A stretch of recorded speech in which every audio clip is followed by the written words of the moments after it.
ক্ষমতার সর্বোচ্চ আসনে থেকেও নিজের এবং সাধারণ জনগণের মাঝে ক্ষমতার দেয়াল তুলতে চান না প্রধানমন্ত্রী তারেক রহমান। প্রোটোকলের কঠোর বেষ্টনী পেরিয়ে কখনো সাধারণ মানুষের কাতারে, কখনো মাঠে ঘাটে নিজেকে যুক্ত করছেন। নিজে গাড়ি চালিয়ে ঢাকা শহরের পরিস্থিতি পর্যবেক্ষণ, সবখানে মিলছে ভিন্ন এক নেতৃত্বের বার্তা। বাংলাদেশের রাজনৈতিক সংস্কৃতিতে প্রধানমন্ত্রীর দায়িত্ব পালনের মধ্যে এমন কিছু দৃশ্য অতীতে দেখা যায়নি, যা দেখা যাচ্ছে তারেক রহমানের মধ্যে। 17 বছর পর প্রিয় জন্মভূমির মাটিতে পা রেখে বলেছিলেন, আই হ্যাভ এ প্ল্যান। যেই কথা সেই কাজ। দিন যতই যাচ্ছে ততই ব্যক্তিত্বের রূপ তুলে ধরছেন তারেক রহমান।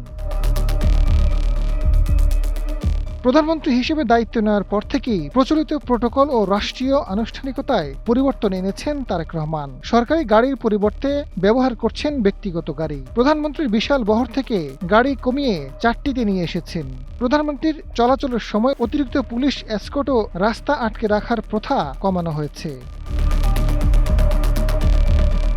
সরকারি অনুষ্ঠানে প্রধানমন্ত্রীর ছবি ব্যবহার বন্ধ করা হয়েছে।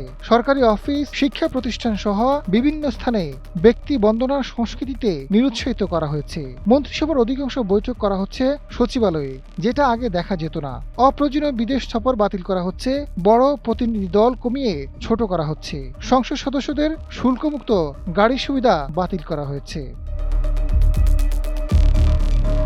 সরকারি কাজের অগ্রগতি দেখতে মাঠ পর্যায়ে সরাসরি পরিদর্শন করছেন তারেক রহমান। ঢাকার পরিচ্ছন্নতা, বর্জ্য ব্যবস্থাপনা ও ড্রেজিং পরিস্থিতি সরেজমিনে দেখছেন। সচিবালয়ে কর্মচারীদের সঙ্গে সরাসরি কথা বলছেন ও করমর্দন করছেন। তরুণ উদ্যোক্তাদের উৎসাহ দিচ্ছেন।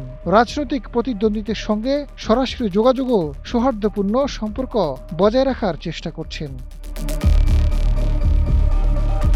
বিশ্লেষকরা বলছেন, তারেক রহমানের এসব পদক্ষেপ রাষ্ট্র ও নাগরিকদের মধ্যে দূরত্ব কমিয়ে আনতে সহযোগিতা করবে। তবে সাফল্য নির্ভর করবে দেশের বৃহৎ অর্থনৈতিক ও রাজনৈতিক চ্যালেঞ্জগুলো মোকাবেলার উপর।